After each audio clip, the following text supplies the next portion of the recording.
in the time of the Prophet ﷺ, a young man came to him and said, Ya Rasulullah, grant me permission to commit zina.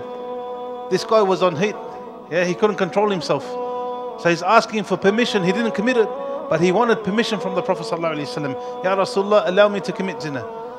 And the Prophet ﷺ, he used to give advice in a way which used to touch the hearts. He said to him, come closer. And he came closer. He said, sit. And the boy sat.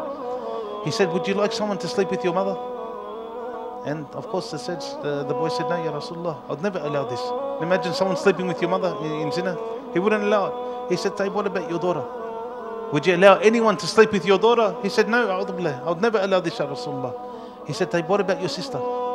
He said, no way, I'd never allow this. Then he said about the auntie. He said that no one would like this to happen to their family member. In other words, whichever girl that you're going to sleep with, it's a relative of somebody. So if you're not going to allow it for yourself, how is anyone else going to allow it for their family members? And then the Prophet ﷺ, he put his hand on his chest and he prayed for him, and that feeling went. And this is the mercy of the Prophet ﷺ, of course through the will of Allah subhanahu wa ta'ala. When he prayed, it came true. So the Prophet ﷺ prayed for him and this feeling went from his heart. But our problem here is that how are we going to just put our hands on the chest of our children and pray for them? Yeah? Half the times we're not religious ourselves. Half the time, we're not spiritual ourselves. We're not praying enough. So this means we have to become more religious, so that when we pray to Allah, it's answered by Allah subhanahu wa ta'ala. Very important. Us becoming worshippers of Allah subhanahu wa ta'ala. And that's one of the biggest problems with the Muslims these days. We're not worshippers of Allah anymore. We claim to be Muslim, we claim to be religious, but in essence we're not.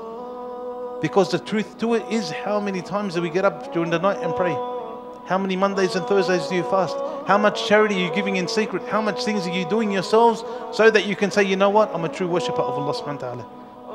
Many of us, we actually look at ourselves and say, you know what, we're hypocrites. We're not true Muslims. And that you're talking about yourself. So we have to go back to the point of becoming worshippers of Allah subhanahu wa ta'ala, as the Prophet Muhammad was, as the Sahaba were, and as the true worshippers were.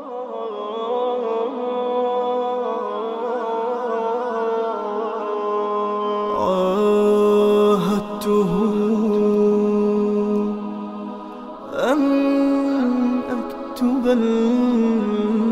الأسرار